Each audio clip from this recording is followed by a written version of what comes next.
Konnichiwa, my friends! I'm on a journey through the land of the rising sun, which I kicked off with a beautiful friend on the equally as beautiful island of Hokkaido. The untouched sceneries of the northern prefecture were simply breathtaking, spurring me to continue my exploration via the train tracks of Japan. Comprising the 6th northernmost prefectures of Honshu, Tohoku used to be one of the rural areas of Japan, but now is home to some of the best scenic spots that the country has to offer.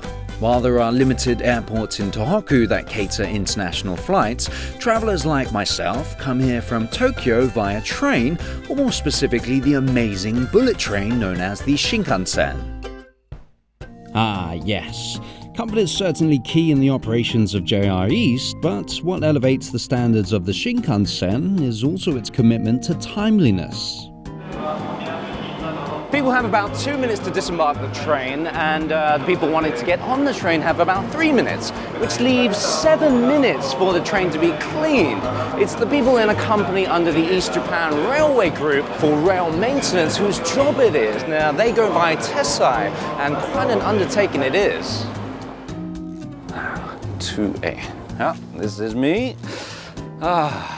So, I've pretty much just started my journey. I've thus far traversed the northern island of Hokkaido, but I've got a long way to go, so I thought I would get a head start. So I'm traveling by the very famous Japan bullet train, or more specifically, the Shinkansen E5. Now, I'm going to be traveling towards Tohoku, and it's going to get me there very fast, because this train combines the latest technology, extreme reliability, very high levels of performance, and of course, the environmental friendliness, which is a very important point.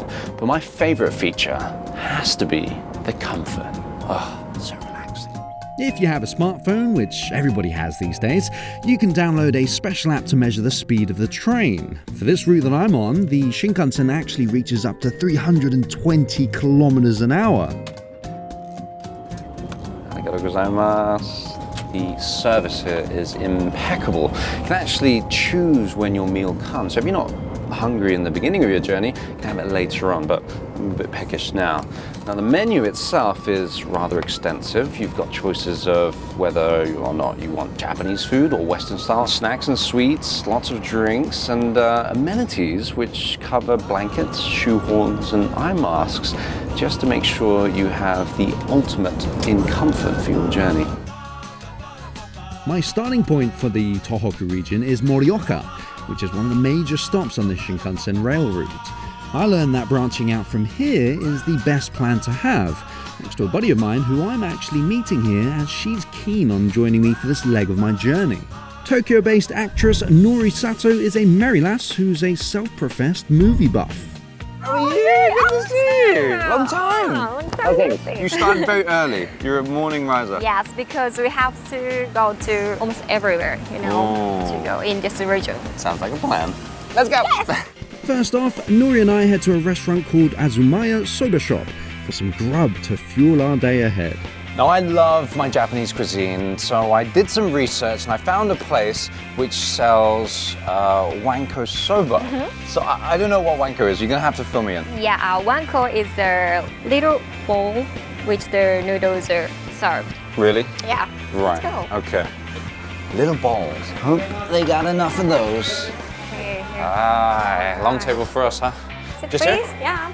And yeah, put this on. The side dishes served include tuna sashimi, chicken, and grated radish. I quickly learned that leisurely tasting all this is not part of the program. What does she say when she's putting in? Please, like a bon appetit. Okay. Nori tells me that the wanko soba topped up using these small bowls roughly amounts to about a mouthful of noodles at one time.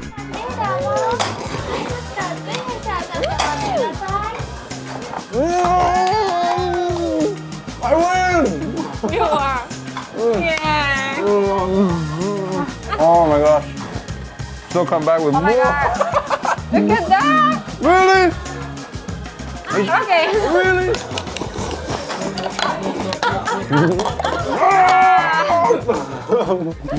I quit. I give up. What do I have to say? Maita. Maita! Maita! In olden customs, not accepting another serving would mean that the soba wasn't very good. I guess Nori was intent on not giving that impression. They just hit the bottom of my belly, but they're actually very delicious. The whole musical crescendo sort of happening around you is just the sound of this. It sounds more fun. That there's these poor little bowls of noodles being slaughtered in other rooms by hungry people like us. But we managed to make our way through quite a lot. Now that Nori and I have fed our appetites, we travel to Kanzan Hill, on top of which sits the Chusonji Temple Complex. There, a Buddhist monk named Hazeki-san greets us and feeds us with details on the temple. This is beautiful. So Nori-san is actually taking me to Hiraizumi, which is in the Iwate prefecture. Now this place holds one of the most famous temples in the whole of Japan, and that is Chusonji. Chusonji was established as a temple of the Tendai sect of Buddhism by the Fujiwara clan. But when their rule ended, all original structures in the complex were destroyed by fire. One of the original structures left is the Konjiki-do. Oh, So beautiful. look at that. Amazing. So pristine. It looks brand new.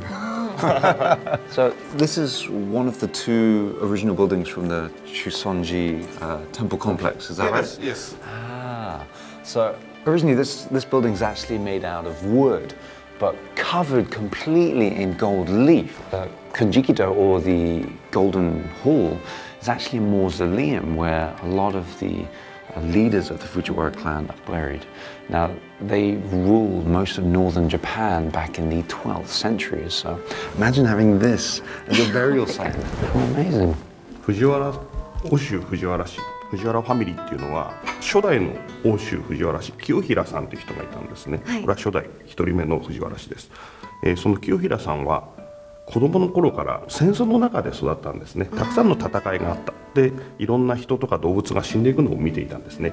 だから戦争の中で死んでしまった、もちろん兵隊たち、味方も敵も、それから家族とか、とにかく戦で亡くなってしまった、理由なく亡くなってしまった人々、それから鳥とか動物とか魚とか全ての命を極楽世界に天国に導いて差し上げようと思って、この金色堂を中尊寺という場所を作ったというふうに言われています。Inside of building, the interiors, 3 altars for the Fujiwara lords, and then 33 sculptures for 11 each. One of the sculpture is missing. So what happened to that one missing sculpture?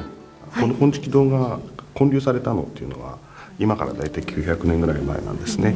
それでこの中尊寺では例えば山の上で火災があったりいろいろな出来事があって、それでも今となっては分からないことってたくさんあるんですよ。だからその時にどちらかに行ってしまわれたのかなというふうに僕らは思ってます。Listed as a UNESCO World Heritage Site, Chusonji's other buildings include the main hall, or Hondo, where memorial services for the Fujiwara family were held. Visitors here continue to pay respects to their ancestors, and as I offer a prayer of my own, I feel a certain serenity wash over me at this sacred offering of Hiraizumi town. Getting out of Hiraizuma today, Nori and I are travelling south for our next destination. My journey on the Shinkansen yesterday was absolutely amazing, so much so that I actually dragged Nori along with me today. Oh, I'm so loving it. Oh my god, the powder room. Did you see that? So gorgeous and it's comfortable. The lighting is, oh my god. Nobody looks so good. You've done your makeup. I did that. Wow. You haven't already, you have to go visit the washrooms. It is massive, humongous. You got to commend the guys whoever designed this train because they've made it approachable for not only you and me, but people with disabilities or in wheelchairs. So, speaking of which, I need to loo. Okay. I'll be right back. Okay.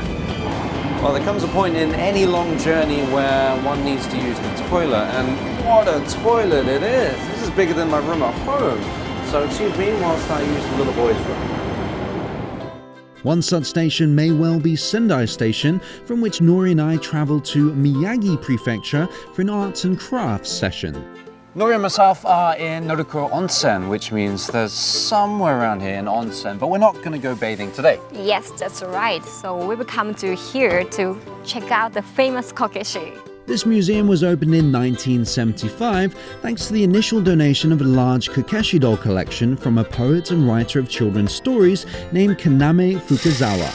From gathering cornel wood that is then dried for 1 year, the wood is sawed accordingly and put through the process of head setting, painting, and finally waxing before the doll is complete. Oh, it's So amazing, super smooth. So we're very lucky indeed to have a go at actually painting one of the Kokeshi dolls. So Sensei here spent hours sort of just milling it down and shaping it.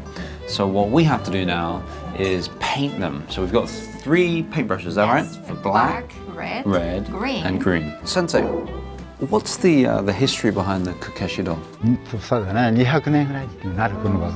そうすると今ちょっとだけ言うから、こけしの場合は生地屋が日本の生地屋っていうのはお椀とかああいうのを作ってる木で作るあれがあるんですよ。その人たちがこの辺は東北だから温泉場に来たお客さんにこけしをその半端って、間に作って売ったやつです。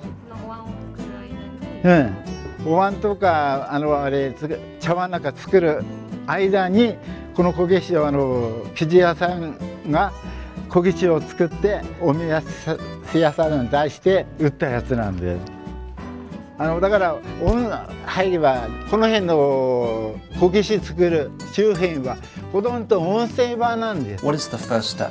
そういう最初はね、顔から描いてまいりたい。 So it has to be very small, fine lines. コツとかってありますか？コツって長くやってみないと分からないですね。コツなんていうのは考えない方がいいんです。まっすぐそのまま気持ちで持っててそのまま描けばいいです。So we're supposed to paint as we feel. Now, I'm not much of an artist myself, but Nori seems to be pretty good at this. That's Not bad. Not too bad. I need to give him some hair. What kind of hair should we do? Well, I have to say that Nori and I are not too bad for first-time doll painters. Not bad at all. Oh yeah, there's a cat. Apart from dolls, artisans at the Kokeshi Museum also make traditional wooden toys such as spinning tops and kendama. After having some fun with them, Nori decides to take me to another spot in Miyagi, an island to be exact, that she has somewhat hinted about with her doll motif earlier. Luckily, I told Nori earlier that I was a full-on cat guy. So you're secretly a cat lady. Pretty much a cat lady in disguise. So I brought him to here, Tashirojima. Otherwise known as Cat Island. The cats in Tashirojima are mostly feral because here it's generally regarded as inappropriate to keep them as pets. Actually, walking around the township, you suddenly realize amongst the cats, there's not many people. In fact, a lot of these buildings have been left derelict. I mean, all the people are fishermen, right? Yes, And old people. Not too much life here, apart from these cute kids. Nori tells me there's a little history that links the fishermen and the cats on this island. So up a hill we climb to see an actual cat shrine. Now, it's kind of what you would imagine a cat shrine to look like. Human shrines being very big, very large. But the baffling thing is, why is there a shrine here? A long time ago, this place is only for fishermen. They used to use their fish net, needed a rock to sink. Oh, to sink down the nets, right. The fisherman's boss killed a cat by accident without rock. The fisherman felt so remorseful from the accident, so he built a shrine to pay tribute to the cat that died. It's said that from then onwards, the fishermen on the island became very lucky with their catch. I've always thought that cats are creatures that want us to worship the ground they walk on. Well, our visit to the cat shrine and to Tashiro Island sure takes that conviction to another level. It's a solo day for me today, as I hop on the train and head even further south to Imori Mountain. Now that Nori's gone back to Tokyo and left me all on my own, it's fine because I get to explore the rest of the Tohoku region. Now I'm at Aizu Wakamatsu Station heading over to Imori Mountain. Over there they have a monument commemorating a very historical and legendary group of guys called the Byakutai. There's a fascinating story behind the Byakutai faction, so I'm meeting with a learned man to guide me through it. During the Battle of the Tonoguchi Hara, 20 members of the Byakutai were on Imori Mountain when they had mistakenly seen the Aizu Castle to be on fire, leading them to commit ritual suicide. So what was the role of the Byakutai and why were they up on this mountain? 白虎隊は正式には予備軍だったんです。正式の兵士ではなかったんです。でも、戦争が厳しくなってきたので、殿様はやむを得ず、出さざるを得なかった。そういう中で戦いがあった。で、ここまで来てそのお城を眺めた時に、これは大変な状況だったんですね。で、お城に行くこともできたんですが、途中で万が一相手に捕まって恥ずかしめを受けたらば、これこそ侍の恥だということで、彼らは侍なんだから潔くしろということで腹を切ってしまったという、そういう状況ですね。So is this Byakutai as well?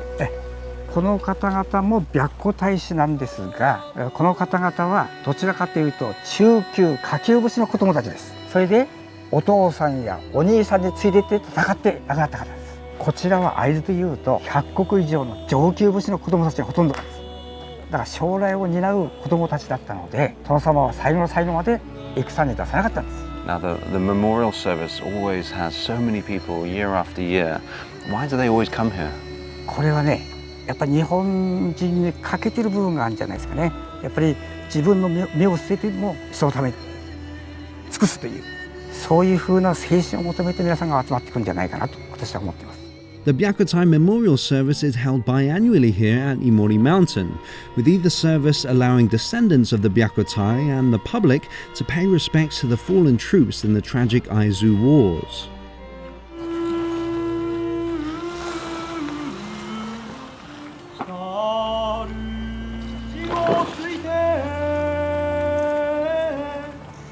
This is an absolutely exquisite example of that deeply, deeply rooted culture of respect. People of all ages have come here, and it's just wonderful to see something so, I don't know, truly Japanese, and I think I feel really privileged to be here. Experiencing the Byakutai Memorial Service truly has been one of a kind for me, and I take my leave with a stronger sense of dignity. In the nearby Shimogo town is Ouchi-juku, a settlement along the Aizu-Nishikaido trade route that used to connect the Aizu with Nikko back in the Edo period. This place is fascinating. This is what is known as a Shikuba Machi, which means the town with lots of inns where travelers can spend the night, refill on lots of soba and whatnot. But this one is Ouchi-juku. It's been restored fantastically. They still have the thatched roofs that they had hundreds of years ago. But now there's a lot of tourists who come by. They like to experience and buy lots of novel little things and whatnot. And there's farmers kind of peddling their wares. But it's great. It's kind of a breath of fresh air. It's nestled in the mountains. There's a lot of greenery about, and this beautiful little river kind of just flowing naturally. There's really so much to see here at this quaint village, but first I'm famished for something hearty. Nori did recommend that I try out the Takato soba while I'm here. Now, upon being served, I can't help but wonder about that large green onion sticking out. Ooh, that looks delicious. Look at that. Wow. So why do they use the green onion in the first place? 薬味を兼ねまして、でうちのあるね、ちっちゃい時山に弁当を持って、遊びに行ったご飯を食べようと思ったら箸がなかったの。これを忘れちゃった。Don't have. それで畑から目の前にあったからネギで水で洗って箸代わりにしちゃった。 Right. So the noodles themselves, they're in a cold broth, so they're not hot noodles. There's a lot of them. Buckwheat. It's quite odd trying to sort of eat with these. It's not the easiest way of eating, but I guess you can resort to the old chopstick afterwards. But these are actually ergonomically designed perfectly. They sort of have this little hook at the end, so you can actually grab these noodles, get in deep there.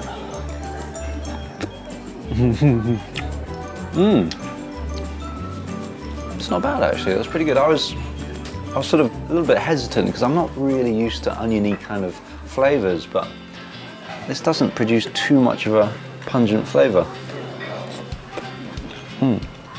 They've got a lovely, right off the fire, mountain trout here. Very juicy. Oh, wow. That is amazing. That is very, very good indeed. I actually love the design and the layout of this little restaurant because you've got this big kind of fire berth right here. So in the winter, they obviously crack these on, nestled in, eating your mountain trout and your negisoba under the warmth of this lovely fire in front. Now that I've had my appetite satiated, I decide to have a walk around Ouchi-juku and enjoy the fresh mountainside air. I also noticed that the unpaved roads here are lined with thick thatched roofed buildings. Ouchi-juku is the perfect place for me to unwind, so I'm ready to find myself a minshuku, which is Japanese for inn, to stay for the night. So this is Yamagata-ya. Looks to be a little store out front, but in the back is where I'm actually going to sleep. Just in here. Oh, don't you just love a place that keeps a big stock of wood to burn the fires? Oh, super cozy. Look at this. Absolutely amazing. The smell of that wood. I'm working my way in. Hope I don't wake anybody up. Come on in. There we go. You actually have to pass the kitchens on the way to your room. And my room is just in here, actually. Come on through. Ah, beautiful. Look at this. Perfect to rest those poor, tired toes and just relax and kind of take shelter. So, without further ado, I'll have to leave you guys to it.